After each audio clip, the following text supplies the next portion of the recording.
मानुषी संवाद में आप सबका स्वागत है। Welcome to this edition of Manushi संवाद।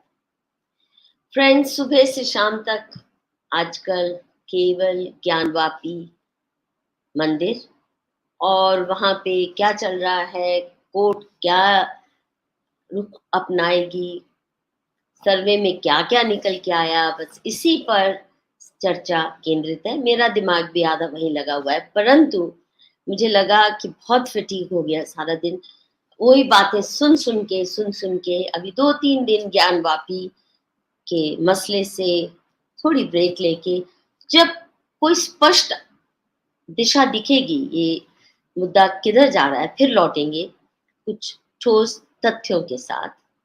परंतु ज्ञानवापी के साथ क्या हुआ, हमारे मंदिरों के साथ क्या हुआ, भारत में किस तरह इस्लामिक आक्रांताओं ने हमें लूटा खसोटा और लहूलुहान किया, इसके तुरंत बाद जो अंग्रेजी हुकूमत आई उसने कोई कम अत्याचार नहीं किए। ब्रिटिश लूट of India, it is so gigantic, और उसके जो आयाम हैं, जिस तरह से लूटा, बहुत लीगल फ्रेमवर्क बना के।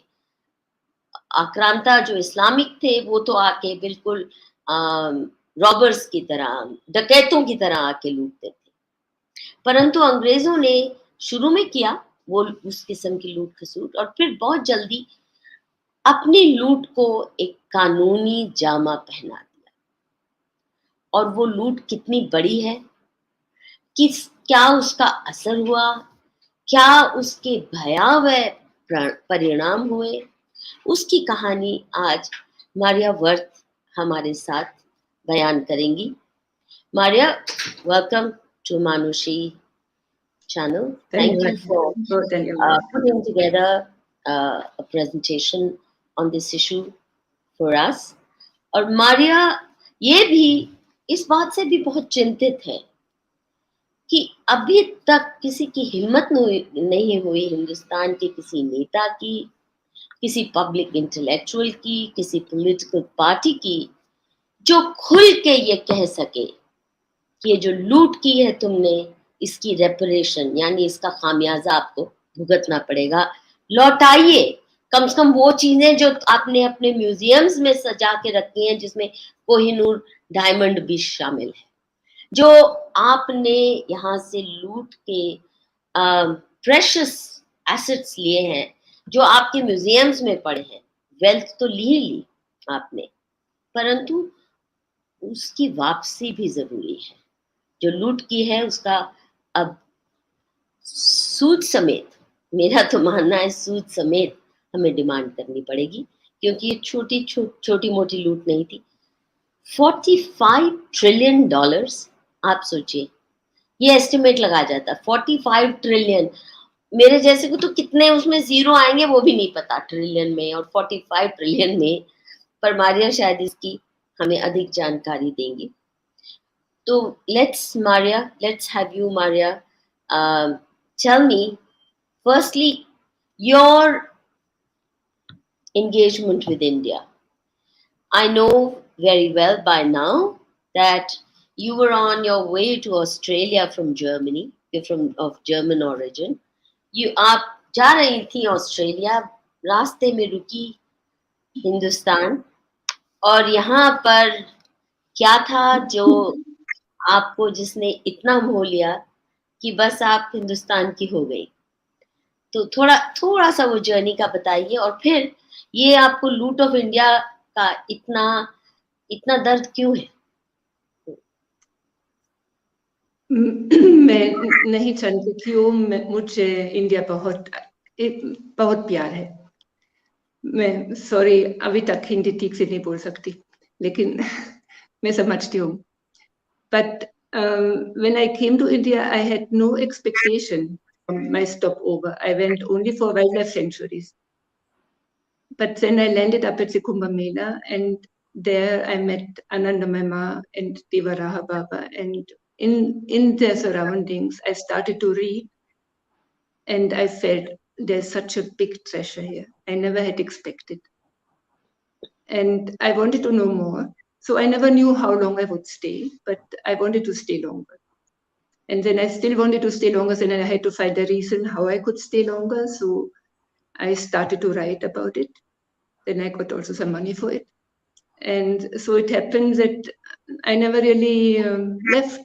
And I'm so grateful that my life has turned this turn here, because what your knowledge is so profound. It makes so much sense that all is connected, that the essence in all of us is the same. I mean, Hindus are the only ones who do not divide. I mean, Hindu origin religions, also Buddhism, Jainism, but the Abrahamic religions, they divide humanity into us and them. Into us, we are good and you are bad. We are safe till you go to hell. And this, I feel it. I don't understand why the whole world is attacking, of all religions, Hindu Dharma, because this makes the most sense. And like yesterday, your guest also said, I mean, when you connect with your Atma inside, then it gives life a meaning, and it helps you to, it gives a meaning and kind of direction, and you feel happiness is inside. So Maria, I'm so firstly, grateful. very quickly, I want to know, firstly, how old were you when you first visited India? How many years ago was it? And then 29. I want to raise a more serious question. Yeah. How I was old were you? 29. I was 29. I 29. landed up at the Kumbh Mela in 1980, early 80. Okay. And now, yeah, I think we are about the same age, I think. Okay. Now, you said Hindu Dharma is the only one, the entire culture and its moral, ethical universe is the only one that doesn't divide, and that we seek oneness in all, the same divine manifestation in all. But I have to disappoint you by saying I am sick and tired of living under the weight of all is one. No, today's world, we're not one. I want today the right to say no. Those enemies of our civilization and dharma, I don't recognize them as part of Madhu, the same humanity. They've abandoned yeah, it. It's a new fully, species. fully, I It's a fully new understand. species because Hindu dharma was the product of an age when we never faced such subhuman, superhuman creatures who are incapable of remorse, who consider all matters of crime as their mazhabi duty, who are who prospered only on the basis of loot, plunder, and unashamed exploitation and degradation of other people. I don't recognize them as one. I want the right to disown such people as part of that oneness which Hindu Dharma talks about. What would you say to somebody like me? I know Madhu, 20 years ago I, I wouldn't have said these things. Even Madhu, 10 years ago, I was not so yeah, certain. Not no, so no, certain. I had I already agree come. with you. Hmm? I Yeah. agree with you, because I was also in this 20 years ago, I was always one. But now I want to say your Dharma, your Hindu traditions, the Vedic scriptures, they have two levels. And there's the absolute level and the relative level. The other religions have only the relative level. On the absolute level, we cannot talk. It is when they say all is one. We are really, truly, everything is one. This has to be accepted. But once we come on this relative level of manifestation, where you are different and I am different, there I feel we have very much to choose what is good and what is bad. And in And we're your ancient determined to get scripture, rid of those, determined to uh, get rid of those who are out to destroy humanity. yeah, It's not just that they yeah, are enemies of Hindu Dharma. See, if they were only enemies of Hindu Dharma, I'd say, okay, we will sacrifice in the larger interest of humanity. No, they even between themselves are enemies of humanity. They're destroying family life, they're destroying social life. But all the Abrahamics are doing exactly that. Both of these great Abrahamic faith traditions and their offspring, their very illegitimate offspring, namely communists, Marxists, Maoists, this entire ism flow that comes from the West. They're no better. So I want the right to combat them and to defeat them decisively, or at least die fighting, not accept them as us. I agree with you, and this is in your tradition. You said it never happened before, but your whole Puranas, they speak about this fight between good and evil, between devas and asuras. It is basically always there, even though it looks. Are they even asuras? I don't think even asuras were so destructive.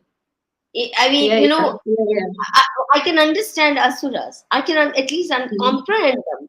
Honestly, Maria, the more I read and familiarize myself with what the Abrahamics have done, I say even our asuras certainly weren't capable of this. They too operated within some dharmic framework. They were outliers maybe. But anyway, come back to the real topic today. The British Lord of India. They remain as unashamed about it. In fact, today somebody sent me a little video of a young British journalist who feels very agitated at the fact that Britishers keep reminding India, leading journalists, even academics, of how much good they did for India, how much aid they give to India, and look how ungrateful India is for not supporting them on this issue or that issue. What do you say to that, the British aid drama? That's what I feel. I don't understand how the British still got away with their narrative that colonialism was actually not, if not really good, but it was not bad. And it helped the natives and it brought whatever it brought, English railways and so on. And the problem is that most in Europe, most people I know, they would say, was not so bad. And on top of it, we give them help. But I feel you don't understand the Western mindset, because there is what you said up from religion, it comes, there is this superiority feelings there. And I feel sometimes somebody asked me, what do you think is the difference between Westerners and Indians? And I said, Indians are more polite than foreigners. And I find you don't want to be controversial, or maybe many don't know what happened during colonial times. That is one point. And the other point is that sometimes those who know even, they don't want to say that, well, it's past and let's not spoil our relationship with the British and so on. So this, I feel, is Westerners will not appreciate it. They will, of course, be happy that you don't give them any trouble, but they find this attitude, I find it difficult to understand also. Like I was at a book fair some 15, 20 years ago with an Indian couple, and they spoke with an author there who had written a book on 1857. And I just listened, I did not know him. And he was telling them that during my research, I came across terrible things, what the British did. But then I thought, why should I put it into the book? Why should I spoil the relationship? So these things I just don't understand. And I really feel the history has to be put clear. Things have happened, yes. It cannot be undone, but some justice has to be given to those people, so many millions who suffered and who were crushed by it. And that who was this author? I don't remember. I really don't remember. It was, I just started to get interested in India because for 20 years I was in spiritual India and I didn't know really what was happening in India politically. And I never heard of seculars, for example, earlier. I thought everybody is interested in spirituality. So in this way, but I feel one needs to know, and one needs to know also the Western mindset and be very wary, because this superiority feeling is there. And my feeling is they have not yet, and there are two sets of people, I think. There's a common people who don't know much. They don't know anything about India. And when somebody said, oh, the British was there, okay, they don't know, really, most don't know. But those who plan, who the powerful people, I think they have not given up yet to get the world again so nicely together and exploit it, because they really exploited India most. I mean, India was so rich, no? So It yesterday was when I read, quite 800 years of Islamic loot, which was not in small. spite of this, yeah, Yeah, in spite that's of in amazing. 1700, In spite of when the Muslim, 800 years yeah, of Islamic loot, plunder, yeah, wrecking of the economy, yet we were rich enough yeah, for all of I know, Europe to he, come and try he, and loot us further. Now let's start the story of loot, please. You you should get going with no, that. first I would like to tell when Will Durant, I don't know how you pronounce it, Durant, Will do was, round. who wrote the story of civilization. I mean, it touched me yesterday so much when he came to India in 1930. He was 45 years old, and he came only to get a feel for Indian civilization because he read about Indian civilization.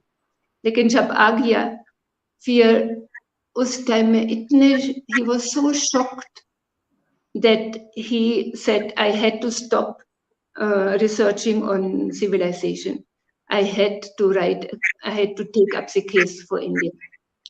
And he said, I never thought that a nation can let its subject sink to such misery. And this book, Case for India, is on the internet. And he was writing, I was filled with astonishment and indignation at the apparently conscious and deliberate pleading by India throughout 150 years. I began to feel I came upon the greatest crime in all history. I know how weak words are in the face of gun and blood, how irrelevant mere truth and decency appear besides the might of empires and gold. But if even one Hindu fighting for freedom far off there on the other side of the globe shall hear this call of mine and be a trifle comforted, then these months of work on this little book will seem sweet to me. For I know of nothing in the world that I would rather do today than be of help to India. Then you can feel maybe how they had Maria, rooted. Maria, may I Yeah. suggest that you send this quotation to admin to our admin, and let Ashish Mm-hmm. play it. I want it to be available while you talk of other things. I want this to be available if you have it and you can send it. But how can I send it now? No, you Because can't. I'm on I the mean, mobile. is it in a book on a mobile? It is on the internet. It can be. I It's know on it is on the internet. PDF. Um, PDF. It can be downloaded. okay, I have the whole And book, so it's yeah, not it's that in I the don't have it. introduction. Okay, I have the it's in whole the book, but right now I don't. I will not be able to take out the page. But it's a book every viewer must yeah. read. Will Durant. And he He really, really felt deeply perturbed. It's a matter of shame that our own educated elite have made not only peace with it, but loved the slavery that came with British rule. So, Will Durand, yeah, this particular quote is very powerful. What you just read out. What you just read out. And even Karl Marx, for our leftist friends, even Karl Marx, he wrote in an article, The British Rule in India, in New York Daily Tribune on the 25th of June, 1853. He said, there cannot be any doubt that the misery which the British brought on Hindustan is very different and infinitely more agonizing than everything that Hindustan had to suffer earlier. Well, it may be in the same league like what it had to suffer under Muslim rule, but definitely British Raj was really very bad also. And they still get away with this narrative. And that's why when Boris Johnson was recently in India, there were on Twitter, I saw some tweets which asked for an apology, but nobody asked for more. Even some people, they were saying, we don't want any money. Anyway, they can't pay so much, but we want an apology. And then I said, why give up so easily? Like even maybe they took the cue from Shashi Tharoor when he Yeah, immediately. this desire for moral high ground. You know, Yeah, you're yeah. treated like an enslaved people. Even today, you're not treated as equals by the Britishers. No. Shashi Tharoor may be pampered a little bit because he emulates them to the hilt. He's more British than the British themselves. But why this moral high ground? Let's play that quotation.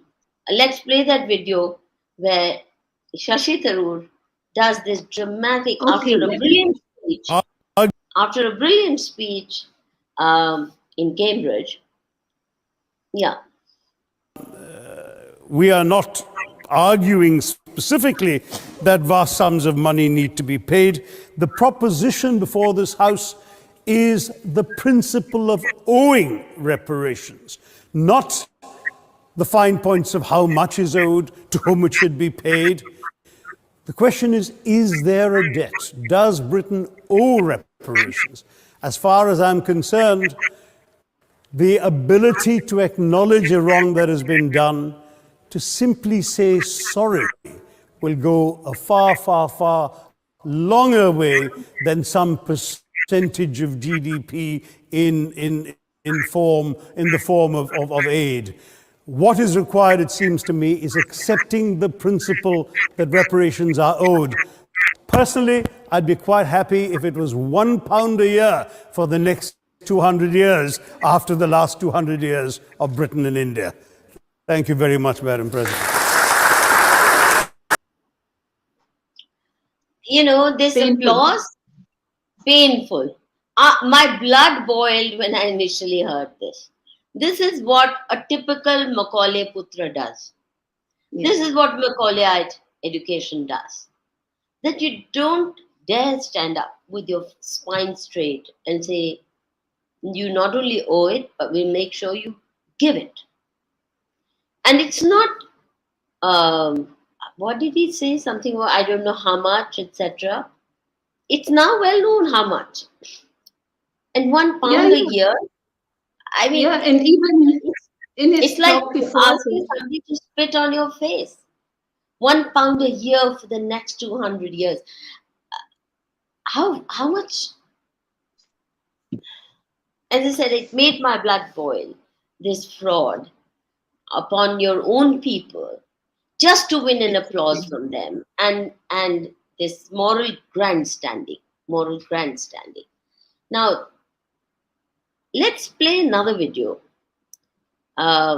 where someone I admire greatly, unlike Shashi Tharoor, one of our great heroes, Rajiv Malhotra. He also addressed, was it British parliamentarians? I think so. Yeah. Yeah. He made a brilliant presentation. Yeah. It's a brilliant presentation that Rajiv Malhotra made. I heard it spellbound, but towards the end, I was very surprised. And I think this is the only one time in my life that I've had to disagree with the approach Rajiv took. I admire him hugely, and he's one of my dearest friends, but I couldn't understand why Rajiv took the stand that he did. Maria, thank you for sharing it with us. Please, let's play it. A proposal I do not agree with, which says that Britain should give financial reparations to India. Now, this is not an original proposal. This is every few years some politician, some slick politician comes up with this to get some applause because it's emotional. But let me tell you, and this has been around since Indira Gandhi's time. When I was in school, they used to talk about it, and we all kind of, wow, wow, wow, you know.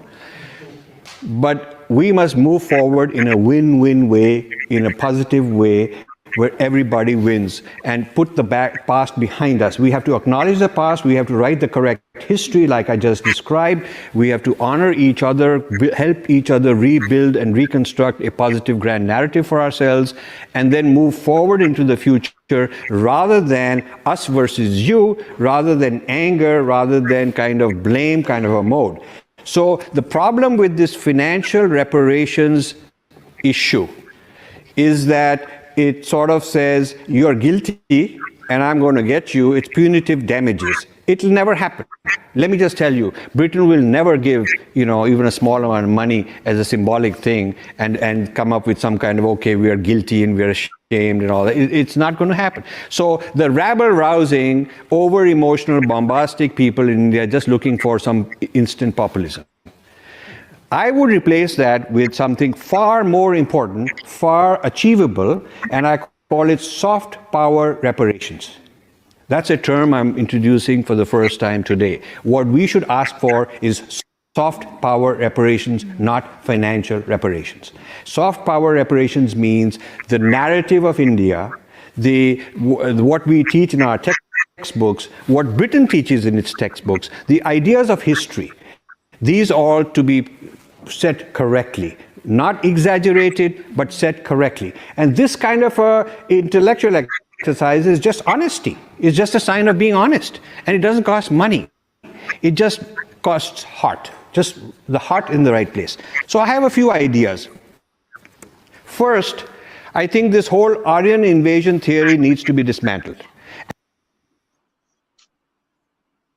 And this Aryan invasion theory was first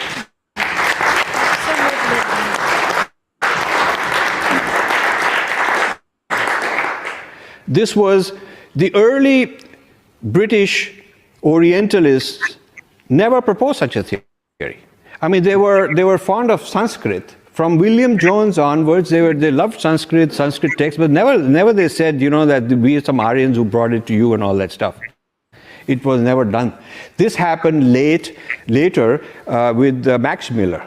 He's the one who kind of fathered this theory. And this was encouraged by Queen Victoria. But it was great news, saying, wow, this is a discovery. If we brought civilization to them in the ancient days, well, we are just bringing more civilization now. So the Germans, what they got out of this Aryan theory is a sense of nationhood. That we are the inheritor, we are the ancestors of all these great Sanskrit and great. Basically, he's talking about soft.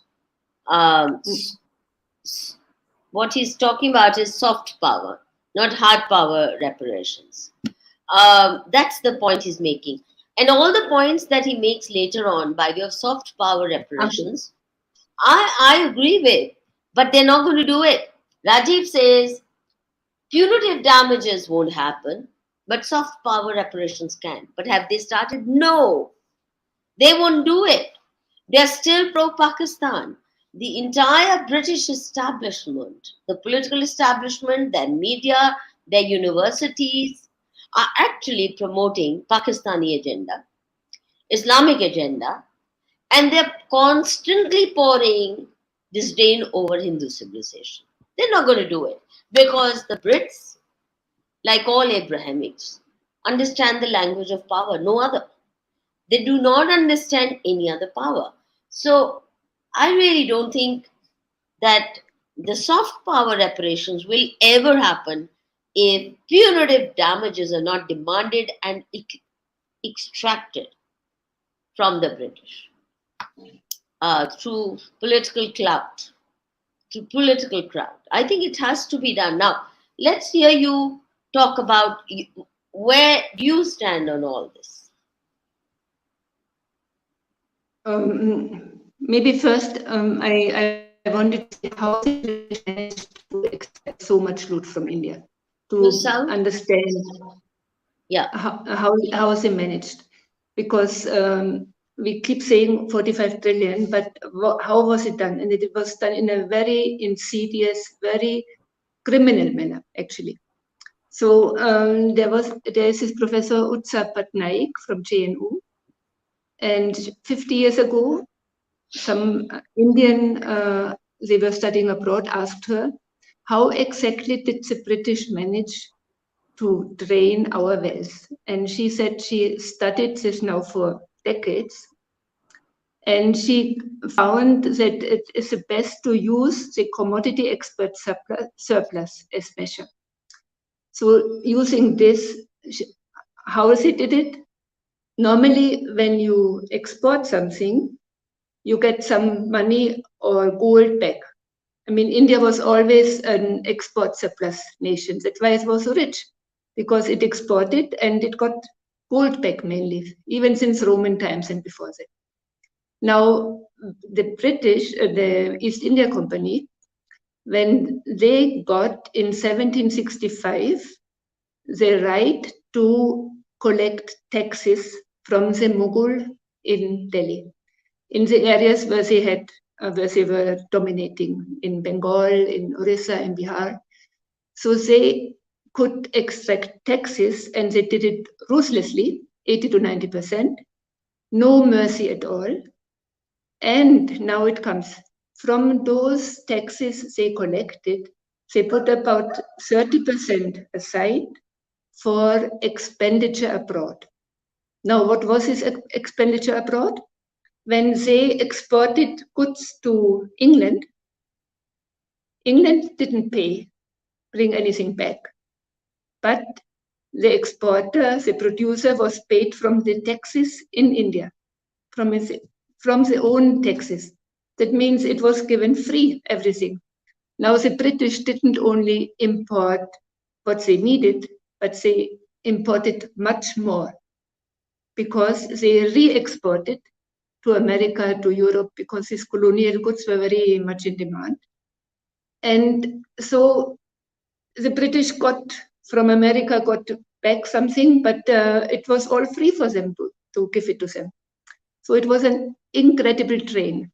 And now, I mean, and the company got so rich.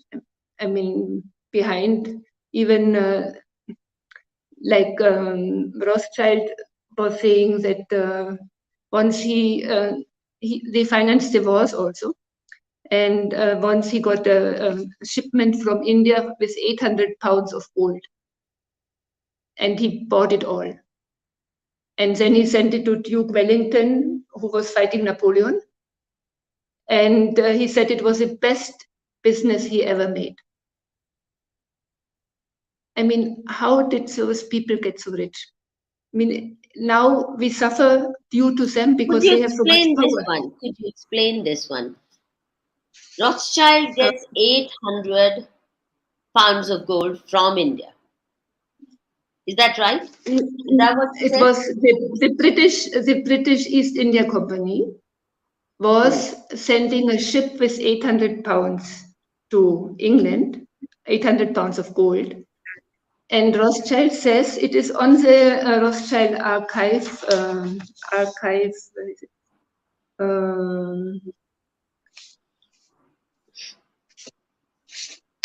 It's on the archive of Rothschild. Said he tells his story later. Sorry.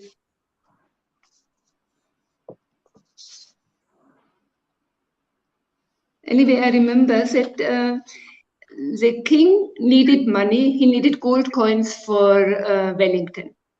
And he knew the king needs his money. So he bought it all. I assume buying it all means taking it and getting it from the taxes. And then he gave it to the king. And the king gave him the order to transport it to Wellington. And he said it was the best business I ever did. I don't know how what is behind, but this brutal exploitation, I feel it is this idea to pay the export from their own taxes. This was originally the company which did it.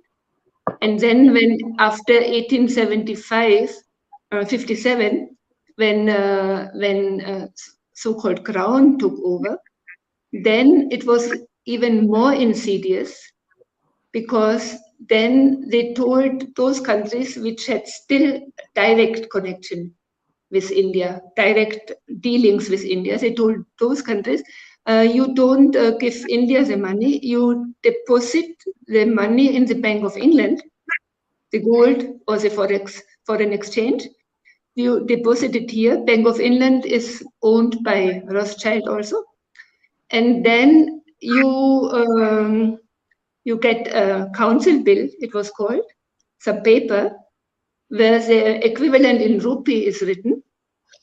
And you send this to India, and the exporter is getting, on the basis of this bill, he's getting the money from the authorities, from the tax. So all the export was basically free. And she says, United Nations data says that from 1900, even so late, 1900 to 1928, India was the second largest surplus exporter in the world after America. That means India still was producing and was sending, but now it had happened already that the British were squeezing Indians so much that the domestic consumption went down and for export. And it says from 1904, the average grain consumption of the Indians was about 210 kg. And in 1946, it was only 137. And the Indians had nutritionally declined so much, and they got no requittance, nothing back for their export. So this was, I mean, it's not done. And it is so criminal and insidious. And that when you know this, and then you hear somebody say, we don't any money back, I mean, at least India should get preferential trade agreements. And Maria, let's not talk about at least. I don't want any least, at least. I mean, honestly, either we take it or we don't take it, but not at least preferential trade. At least don't hate us. At least treat us at par with Pakistanis. I'm sorry, I don't want any of that. I don't want any of that. And honestly, I think it's time that we stood tall on our feet, look them straight in the eye, not be apologetic, but continue. Sorry that I'm interrupting you on this, but no, at least, please. I know your heart is not in the at least theory of reparations. So let's stick to where you and in this way, I mean, I agree with Rajiv Malhotra that we won't get everything back. No, I mean, but we have to get back something. And I think even we should get look, it's not a question of everything, whether we can or not. Yeah. It's at least making a claim. Let's say if somebody has taken over my house. Now, I'm not going to say, okay, at least give me the servant quarter to live in. No, I'm not going to do that. I will serve you forever thereafter. Or at least give me the cow shed, you know. So I live with the cows. That was so dear to me. You don't do that. It's a matter also of your self-esteem. And it's that self-esteem, Maria, which told me when I finished my college education, university education, everybody of my batch, their great ambition was to go to Cambridge or Oxford, and then, of course, later on, one of the American universities. Believe you me, when I go to England, even when I went there to lecture, whether Oxford or Cambridge, I felt terribly depressed. I don't enjoy even being a tourist there, because it's like stabs in my heart and mood. And that's why I never spend any time there more than what I've had to, if I have had to go to some university for a lecture. But I told myself, I will never go and study under them. I will never go and work in any of their universities, because then I am actually reaffirming my status as a learner from these great Gyanis, who they are not. So, I honestly, even before all these issues, even before I became politically uh, aware of the hideous wrongs, something about this whole business of self esteem, I could never understand how the brightest of our students was so desperate to go and study in Cambridge and Oxford. And they turned them all into India bashers. But continue with your story of, because I know you have a lot of. But I think there is also, there is one aspect that the British were so successful in taking over the education, because they really managed to brainwash you. And so many are still brainwashed that they think half a shelf of British books is more worth than all these millions of texts in. So this is, it was, I mean, the planning behind it, the scheming was basically excellent from their point of view. They wanted to make Indians subservient, and they didn't succeed with you, fortunately, but with many, unfortunately, they succeeded.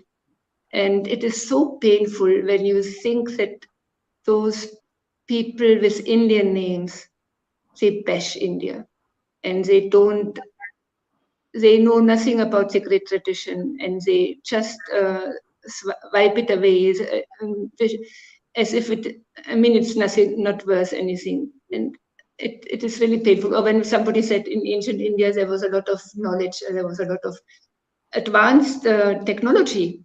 It must have been there to build a Kailash Mandir. It's not possible otherwise. No? Yeah. So they immediately say, don't glorify our past. Now we are here. We have to deal with the present. Yes, we have to deal with the present, but we have to we owe it to these people. First of all, the Muslims burned our knowledge. They burned Nalanda. They stole already so much gold. Now the British come and really steal the rest of gold, not the rest, luckily, but still compare. I mean, for example, India now has around 800 tons of gold. And Britain had in 1870, 170 tons of gold. And in 1950, in 70 years, they had 2,543 tons of gold. And this in spite of sending a lot of gold, it's mentioned, to America for weapons for the Second World War, sending 250 kg to Canada. All this is already taken away, and yet they have a 15 times increase in 70 years. So how is this possible? Of course, it may not be only India, but India was the golden bird. Here was a gold, here was a, and in spite with the Muslims haven't taken so much already. When Taimur went to Samarkand, he took 100 elephants with precious stones laden, no? And Nadir Shah, when he came, he took everything also. But there's a German historian, Arnold Hermann Heran. He said India has been celebrated even in the earliest times for her riches. And even when Alexander the Great came, no? He said that when he left Persia for India, he told his army that they were starting for that golden India, where there was endless wealth, and that what they had seen in Persia was nothing compared to the riches in India. And even Chambers' encyclopedia says India has been celebrated during many ages for its wealth. And in Encyclopedia Britannica, India was naturally reputed to be the seat of immense riches. And look, and we would be number one economy. Now, government, we have to work so hard to slowly come up again. And Indians are so careless about it. It's yeah, it is as it is, and they have to be kept accountable. I feel they have to be reminded. They won't, of course, we have not done it really so far. We have not spoken up, like you heard Shashi Tharoor or Rajiv Malhotra, that we will never get anything, giving up before we even tried. Then I feel even like in Namibia, people had more spine because they sued the German government. Can you speak louder? I didn't get this. Please speak louder. Germany was colonial power in Namibia, in Southwest Africa at the time, from 1885 to 1918. Earlier than the British left only in 1947, but at that time, and they were brutal Germans also, and they killed about 100,000 people from 2 tribes. And those 2 tribes have made a class action suit, have filed a case in America where it is possible, this class action suit. And the German government was actually, they had to respond. The court said they have to respond.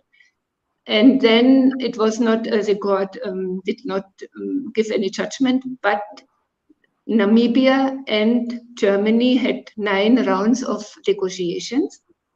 And they acknowledged it was genocide. They apologized, and they agreed to give. They agreed to pay. They didn't call it reparations because they didn't want to give a legal precedent, because so many are now in line who want reparations from Germany still, and they were that they pay in addition to what they give in developmental help, 1.1 billion euro. Over 30 years, which is supposed to benefit those tribes. So at least, but I mean, they stood up and went to court and pulled Germany up. And sometimes when they say, there was Jakob de Rover, he has a very good article on the net, on his blog. He was saying that he watched exchange on the internet, that somebody was saying, luckily we had the British as colonialists because they had some moral compass. And the other person was saying they were as bad as the Nazis. And the other person was again saying, never anything what the British did can compare with the Nazis. Now this person who was saying never ever, it was an Indian. And then Jakob de Rover felt compelled to translate an eyewitness account by a Dutch merchant who was in Madras during the famine in 1781. And should I read a few passages from this? Yes, please. I wish you had sent them. We would also play them on the screen. My screen is so tiny. I have a mobile only.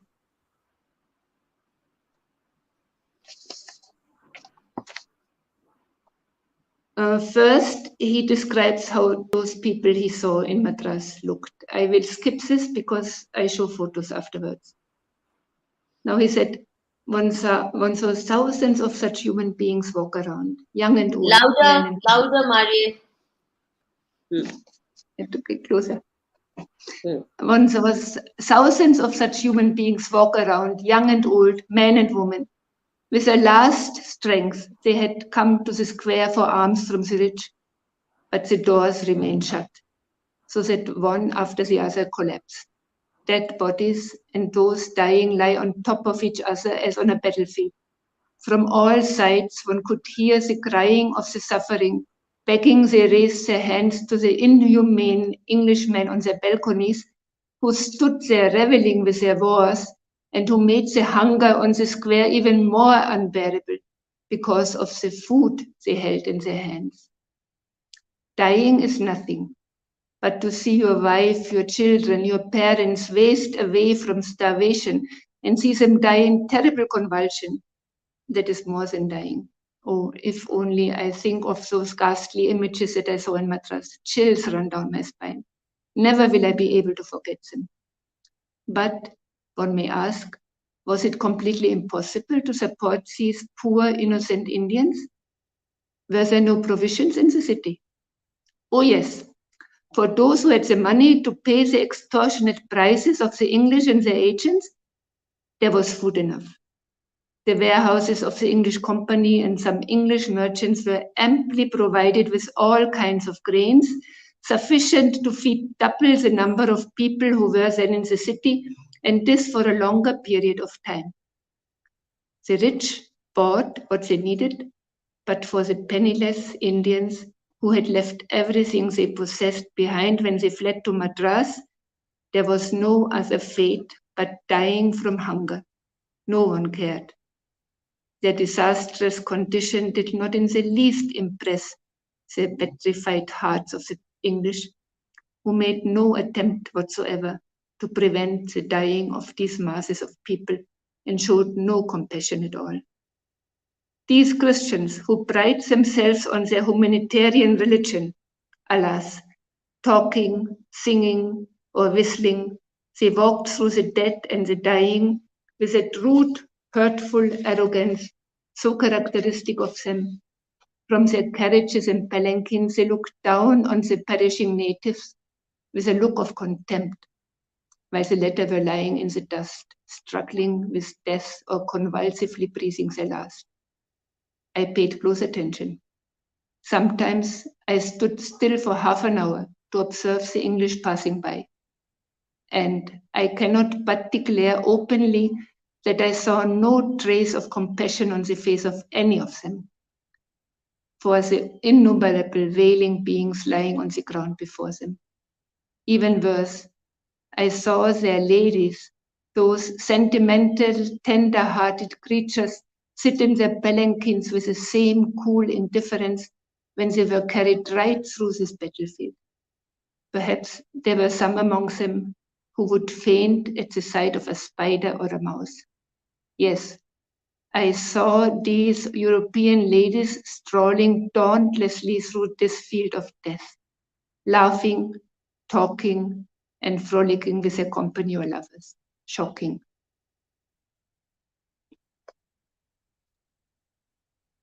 I mean, it was maybe. Could you repeat whose quotation this was, baby? Ashish has a link of this article actually. Ashish, please play it. And Maria, I suggest all that you're speaking, you should put it down in the form of an article and we'll publish it. So people can refer to it with all the sources. Is that okay? Ashish, will you please bring that? And also all those other pictures which speak very graphically. Yeah, after this photo, yeah. No, Jacob de Rover.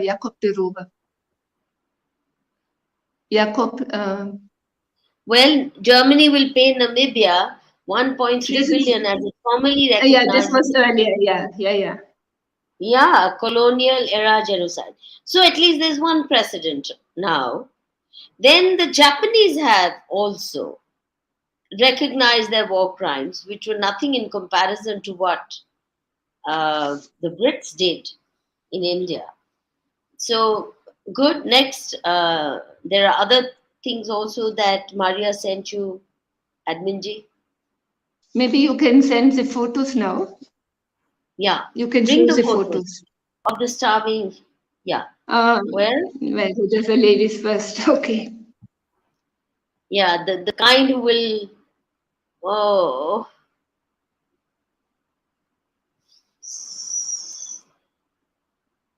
This is a dying person, there are some right? 8 photos, Ashish. Some 8 photos. Just play. Yeah. One at a time. Don't run. Not so fast. Not so fast, please, give us one at a time, please.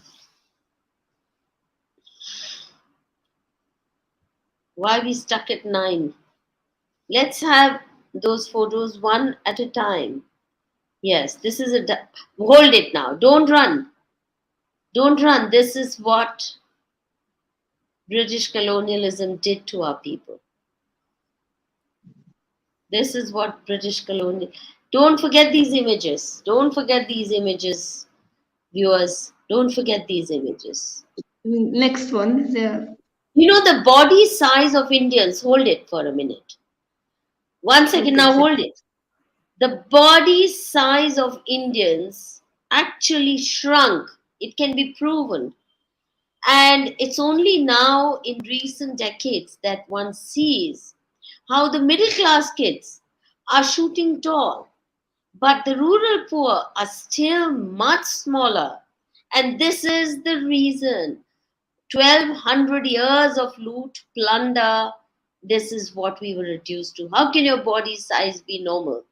If you compare the beautiful images of males and females in our temples, the way they are carved, all those murtis, they tell you what the human body pre-Islam, pre-British looked like in Hindu India.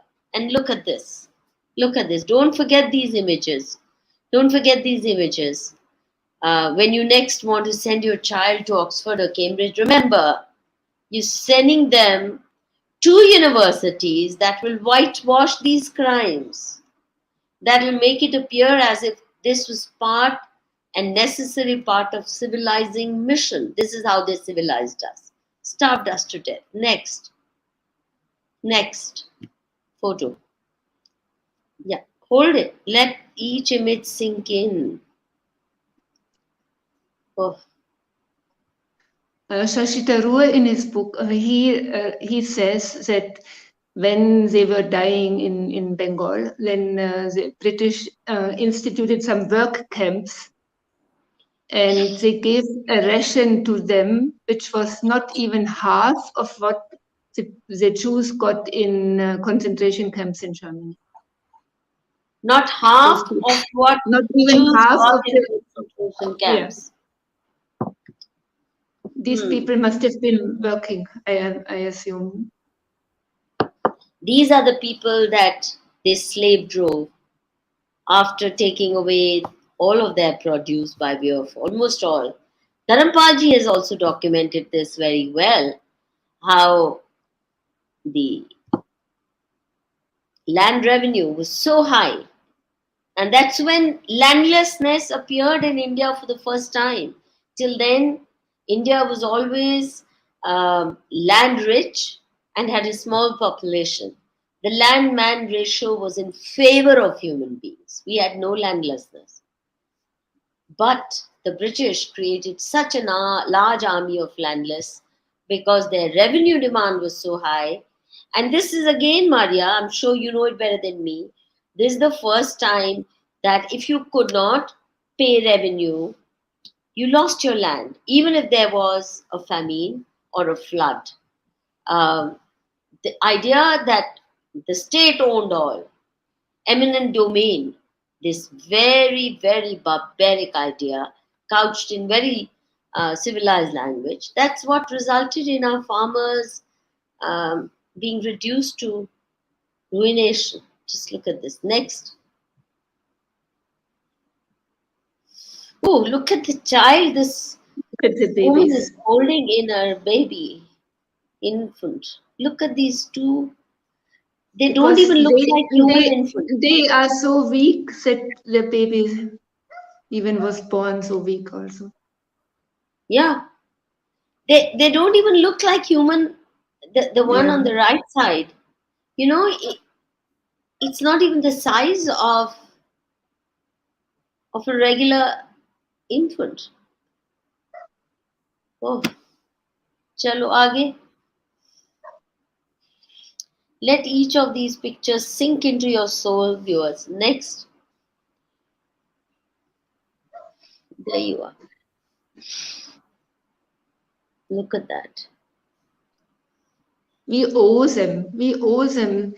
When somebody dies, we say we want justice. We need justice for them also. Absolutely. This is how our people survived. And We've forgotten it all. Chalo, Look at this little next. boy on the right here. Yeah. Yeah, look at this.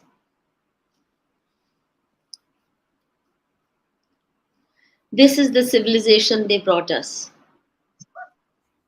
This is the civilization they brought us. This is how they civilized us. Starved so many of us to death so that the rest of them are grateful forever that they prospered by becoming lackeys of British colonialism. And maybe Next. we should also remember what Churchill said, that the Indians are a beastly people with a beastly religion. I hate Indians. Yeah. This Yes, by if you itself don't should stand be up for enough. yourself, you will be treated like beasts and beasts of burden. The moral of the story is they will never say such things about, for example, Islamists. Never. They always treated them with kid gloves. Even while the British were here, they always treated them with kid gloves. If that was not the case, the Gyan Vapi issue, all these mandirs would have been restored long ago because Indian Hindus were fighting for these temples, for the return of these temples throughout British era, but they would not hand them over to us. They knew it, but they would not hand over. They allowed Muslim occupation of our temples, of our sacred most dharmasthans. They wouldn't hand over because they knew if they touched Islam, they would face repercussions. So I think it's very clear. They only understand the language of power, not goody goodyism. And it's time we stop being so goody goody that a Churchill can say we are beastly people. Next, G. But it takes guts to do that, to loot people and they call them beasts. It takes, it's shamelessness of the highest variety. That's what I say. To live under the shadow of Abrahamics, to me, is worse than death. Chalo, next. Next slide, please. Oh, it's over, yeah. Hmm. This What's now, that? this is a tweet by the Treasury, official Treasury of Britain, which must have been released by somebody. It was deleted afterwards. And it says that, basically, did you know that up to 2015, with your taxes, you paid the reparation for slave owners. Britain is not against reparations, but only when they get it. Like even what when you're saying is that they are paying reparations to slave owners after the abolition of slavery. Could you just repeat it, please? The British took up a loan in 1833 when they abolished slavery to compensate the slave owners because the slaves were considered property, and if the state takes away your property, you are entitled to compensation.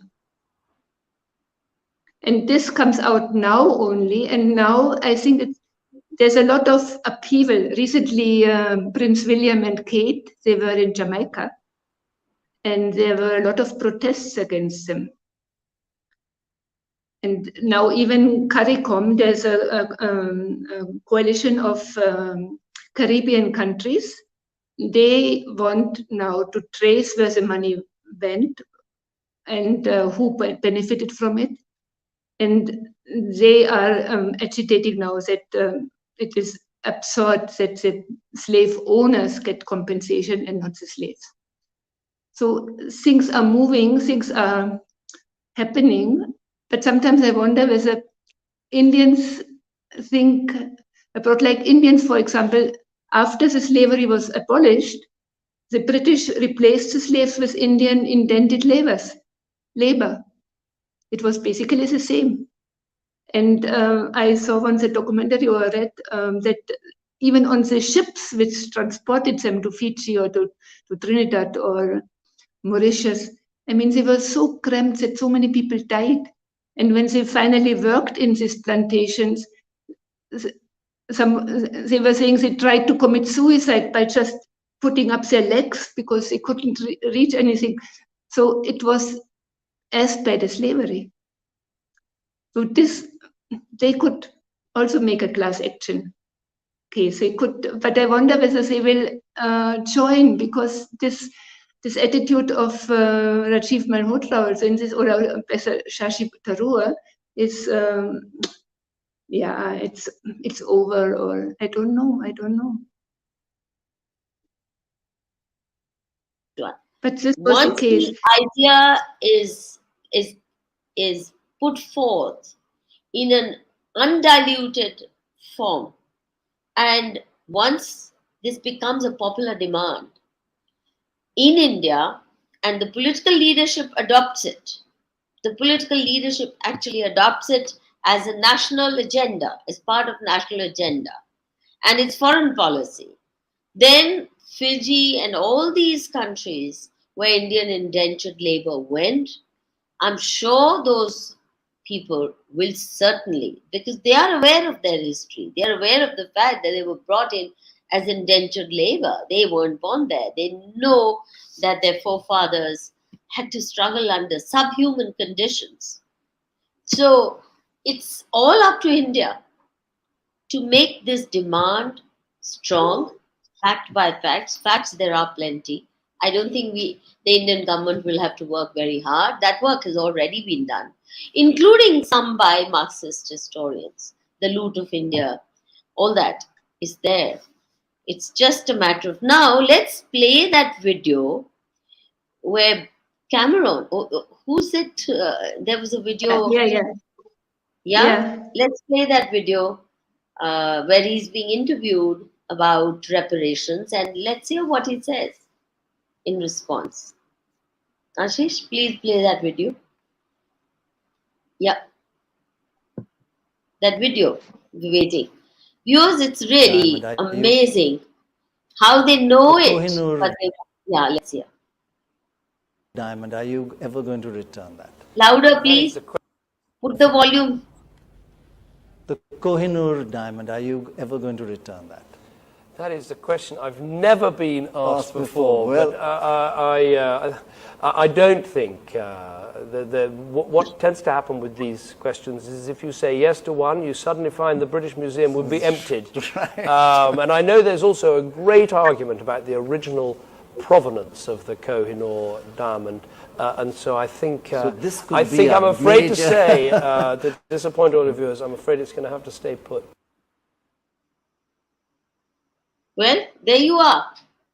He admits the British Museum will be empty because it's all filled with loot of Indian wealth. So, and it's very interesting that this NDTV anchor, Pranoy, he thinks it's a laughing matter. He actually giggles over it. Yeah. But also a little bit subservient, I felt. It was not confident. He was laughing. Very subservient. He thinks his master is cracking a great joke. Now, what are you saying? Are you crazy?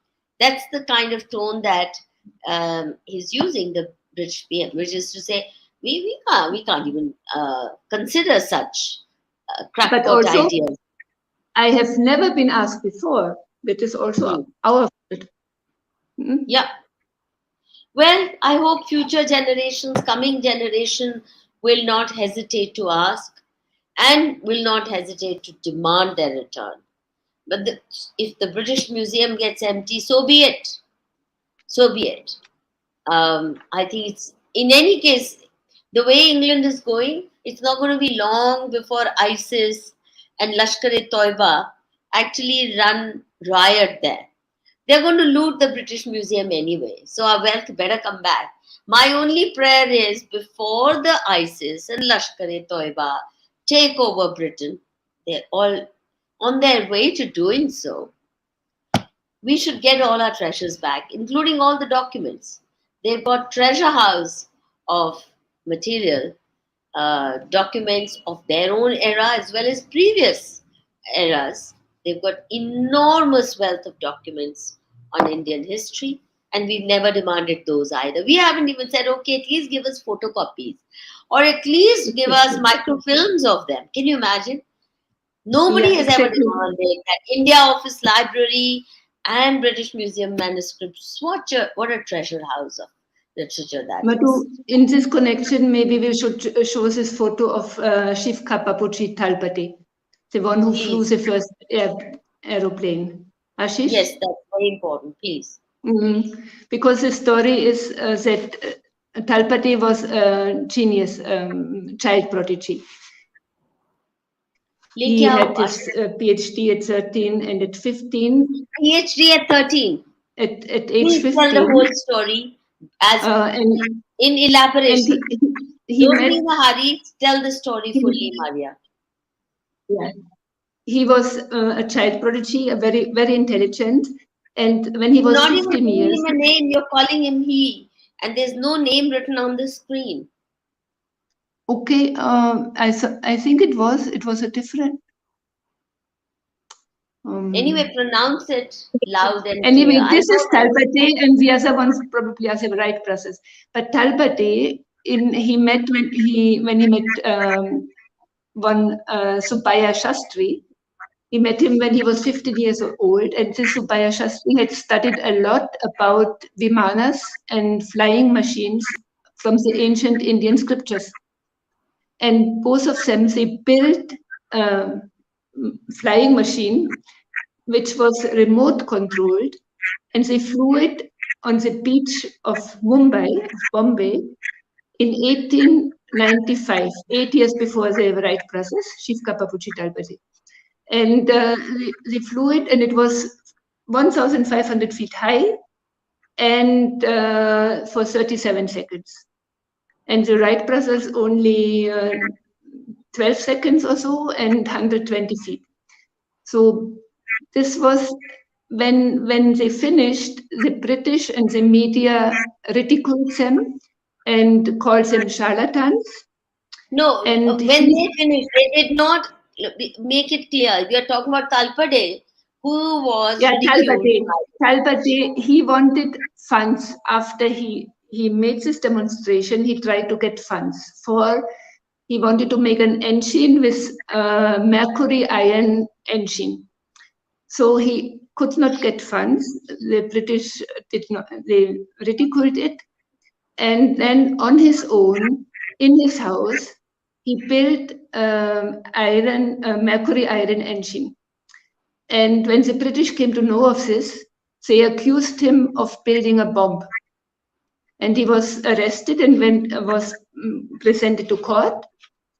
In court, he explained that he was building an engine from mercury irons, and he said the judge and the prosecutors, they laughed at him, and then they brought even some scientists in.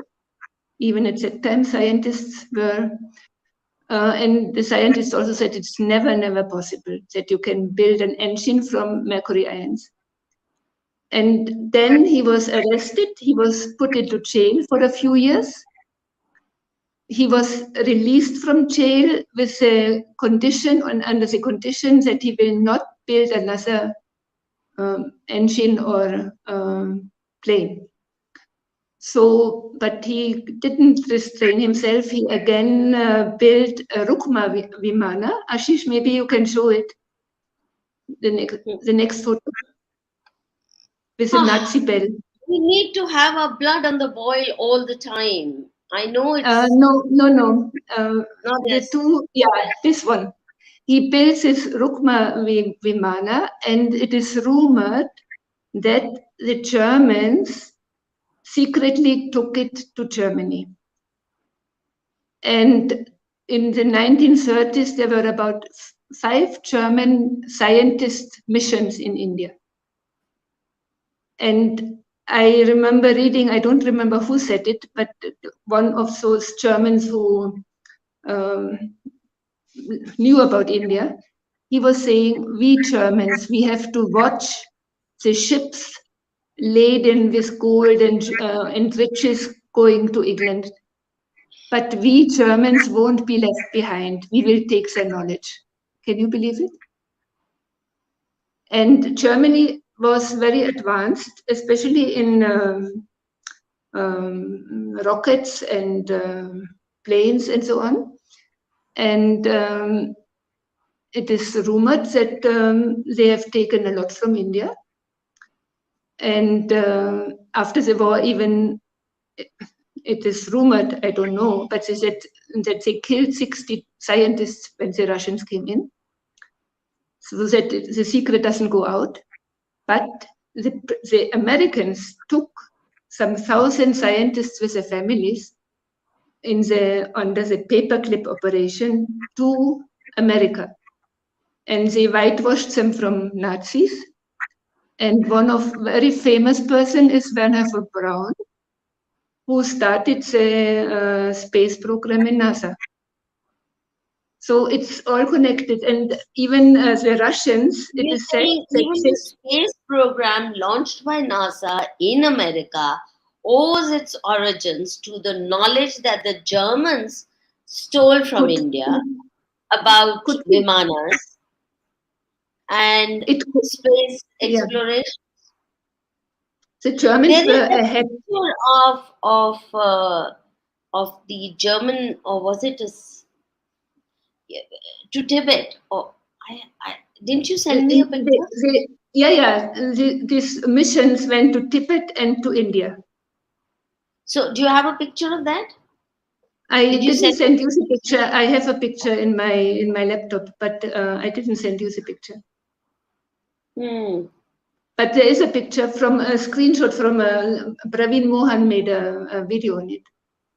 And, yes, that's brilliant. And I think this is another point. We don't even, like years ago, maybe 5 years ago, I don't remember, I once Googled how many Indian ancient texts are in Oxford University Library. And I got at that time around 8,000. And then I went to a website of the library, and there were different categories given. And I clicked on astronomy. And when I clicked on astronomy, I got the Brihad Samhita of Varaha Mihir. I got it. And now when I Google how many ancient scriptures are in Oxford Library, I don't get anything. Oh. Somebody who is more knowledgeable than me in this way maybe should really look into this. Because also, and they're doing it in a day and age when libraries globally are sharing their resources. They're hiding what they stole from India. It's possible. Maybe because I don't know. At that time, I really found it, and now I can't find it. Another thing, also, I cannot find it. At that time, I had sent it even to Rajiv Malhotra, because in Tübingen University, in 1831, there was a talk given by the dean of the university that a missionary had come from India, and he had presented to the university 12 or 11 volumes of ancient Indian manuscripts. And he called it an ornament for the university. And then he said, but of course, compared to the India House in London, our treasure is very small. So you can see our treasure, what we got now from this missionary, is small. But there's more in Germany, Heidelberg or Hamburg. And then the Russians, when they came in after the Second War, they were taking around 1,000 manuscripts.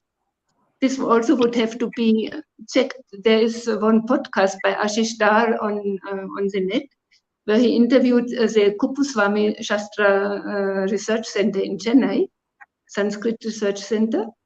And there this person tells him that Padma Subramaniam, the dancer, she gave a performance in Leningrad, now St. Petersburg, and the head of the museum took her to the museum and showed her the ancient manuscript section. And he told her that around 1,000 of those manuscripts, the Russians captured from Germany. And on the basis of those manuscripts, they built their first intercontinental ballistic missile. The Russians captured from a German library about 1,000 Indian Sanskrit manuscripts, on the basis of which the Russians built their first intercontinental ballistic missile. And they tell us that it's all bunkum to talk about Vimana, Ramayana talking about Viman, how Sri Ram and Lakshman and Sita took a Viman from Pushpak Viman from Ayodhya. It's all baloney stories. It's mythology. I mean, it all connects. All the dots keep connecting. And also about cloud seeding. He mentions this in the same podcast. There was also manuscript about cloud seeding, how to produce rain. Well, in any case, all these havans that they do, and the chants, I mean, even today it's believed when there is a drought in a particular region, well, at least some traditional Purohits and Brahmins do take to that method in the hope that it will work. Amazing bits of information, Maria. Your love for India. There are so many aspects which would need to be looked into, no? Because they cut you off from Sanskrit, and so you don't know anymore. Like Vivek Deproy, he said there are some, I think, 40 million texts still around, and only very little has been translated. And not only that, they started this manuscript mission, and this is under the IGNCA, Indira Gandhi National Center for whatever arts. They started a manuscript mission under the tutelage of, who was it? That very scholarly lady. Why am I forgetting her name? Kapila Vatsyayan. But they won't digitalize it and they won't make it available. Why? Because of some stupid copyright issue. I can't believe it, that there would be copyright on manuscripts that were written thousands of years ago. And I know friends of mine who've collected Vedic manuscripts being eaten up by ants and in crumbling shape. A lot of private individuals are trying to preserve them because the government hasn't put its act together. Hasn't put its act together one bit. It's a matter of such shame, I can't tell you. Our politicians and our governments really hurt us so deeply. Maybe we should also focus a lot on the mindset difference. This mindset which the West has is very different from Indian mindset. Of course, in India also there are good and bad people. See, there's no Indian mindset. There's a Hindu mindset. Yeah. In fact, that's what I wanted to say. You can understand the Western mindset. Indian mindset is Shashi Tharoor mindset. Indian mindset is Jinnah mindset also. Nehru mindset. I don't think we want an Indian mindset. I don't want the Nehruvian mindset. I don't want Shashi Tharoor mindset. I want a Hindu mindset to look at these issues. That's what I mean. You can see the Abrahamic mindset from the people in India who converted. What they have become. True. This shows you already what this attitude is, especially towards pagans, towards Hindus who worship so many gods, and they don't know anything. The original one God is here again. So even I think when I read about Rothschild, I was so shocked.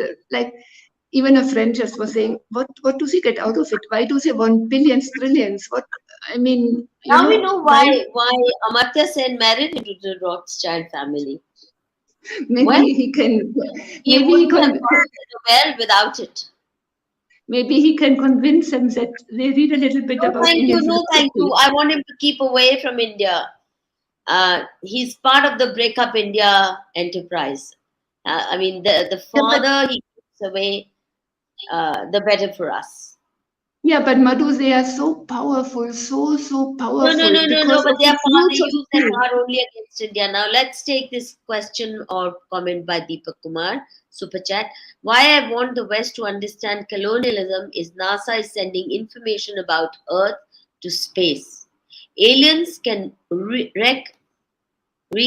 havoc on Earth population with advanced technology. What do you say to that? I can't, it is so small, it is a mobile. I'll read it again. It says, why I want the West to understand colonialism is that NASA is sending information about Earth to space. Aliens can wreak havoc on Earth's population with advanced technology.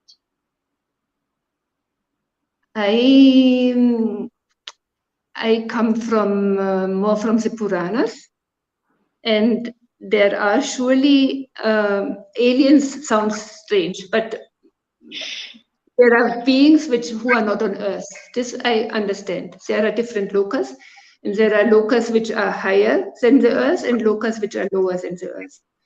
And now it seems beings who are lower than the Earth have a lot of power. And yeah, I feel it is an ancient fight between good and bad. And I do feel that we should take the Puranas seriously. We should consider that there are different lokas, that there are devas, which are not in a body like our body, but in different bodies, maybe also light body. This makes sense to me, but I don't really want to think about these beings who are so more evil. And I think we have plenty of evil to deal with. Can anybody match the evil of the current American regime? No alien can do that. Can they match the evil of all these ISIS type Madhu, don't you think that there's something behind the American regime? That even the American government is not independent. Oh, and yes, absolutely. And that's what I mean. These are so powerful because of the money, because of so much money. We can even trillions. They could easily pay off probably even the debt which they owe India. So this power was given from India and from the whole world they collected. And my feeling is these huge corporations, which were so ruthless and so exploitive and so criminal and who have a terrible mindset, they are trying now again to get us under control. And this really frightens me because when Churchill said recently only, his mindset, this has not changed much. The people are still the same. So some people are still the same. Some people are changing fast, Maria. And I do hope that the change that I'm witnessing in my lifetime, I didn't expect it would happen. Because for decades, I think thanks to social media. So these evil powers that are creating many more problems and challenges for humanity, but somehow they also created Google, internet, and all these platforms through which you and I can talk to each other across continents and share knowledge, share information. To my mind, this will bring about a bigger change. Google bestowed Gyan, I think, is going to be decisive in 21st century. Unless they find something more evil to just crash it or deprive us. I mean, they put censorship in new ways, even on Google. But if they don't do that, which I hope they will never find a means to do that, Maria, I think information that is becoming available, the Gyan that is becoming available, we Gyan deprived Hindus are now actually seeking it out with the hunger that is unprecedented because we've been deprived of it so long. I know for myself, my real education began post Google, post internet. The rest, I mean, they just filled so much crap in my head. I don't think I Yes. learned anything of value during my study in so called elite institutions. So I do hope that we are going to witness a new chapter in our history, and people like you would have played an important role in ushering a new era, I believe. Thank you, Maria. Would you like to conclude with some message to our Um, viewers? no, just yeah, stand up for have strength and don't believe the West. I mean, don't how to say, don't trust it easily.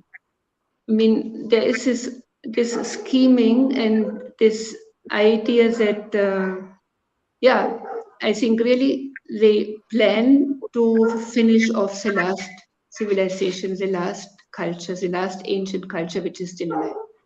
And that's why there is everything is focusing on supporting Islam, supporting Christianity, supporting the left, but not Hindus, even though Hindus are the ones who would be the solution for our situation now. They have the solution. Thank you. Thank you for that message. Now, I have something to tell my viewers.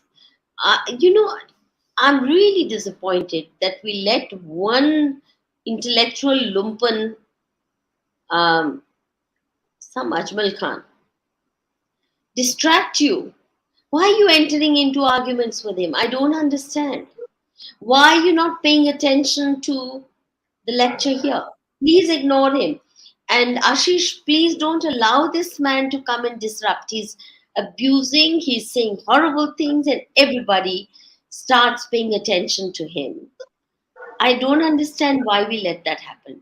Admin, your job is to make sure no such disruptionist comes and dominates this space. He didn't have one sensible comment to make. He was abusive, he was trolling, and too many silly viewers. I call you silly if you start engaging with someone like him when somebody like Maria is offering you very precious nuggets of information. Please learn to ignore them. It's no point talking to people who only bring hate, who only bring destructive mindset into the public domain. Please learn to ignore them and focus on what we have to do, what we have to equip ourselves with. With these words, I thank Maria and Thank all you. the viewers who stayed together with us so long. And tomorrow, another interesting person with another interesting story, which I'm sure you will enjoy, learn a lot from. तो viewers ji please like subscribe. मैं हमेशा भूल जाती हूँ, ये मुझे शुरू में ही कहना चाहिए. बाकी सब चैनल्स पे मैं देखती हूँ लोग तुरंत आते ही कहते हैं कृपया लाइक कीजिए, सब्सक्राइब कीजिए, शेयर कीजिए, सपोर्ट कीजिए, ये कीजिए, वो कीजिए. मुझे बिल्कुल भूल जाता है क्योंकि मुझे जल्दी होती है कि जो हमारा गेस्ट है मैं उसको आपके सामने पेश करूं. पर आप याद रखा कीजिए, तो जरूर लाइक कीजिए. और मरिया की जो ये आज की प्रेजेंटेशन है, जो उसकी टॉक है, उसको ज्यादा से ज्यादा लोगों के साथ शेयर करें. और Maria will be with us. Maria, stay on. I'll talk to you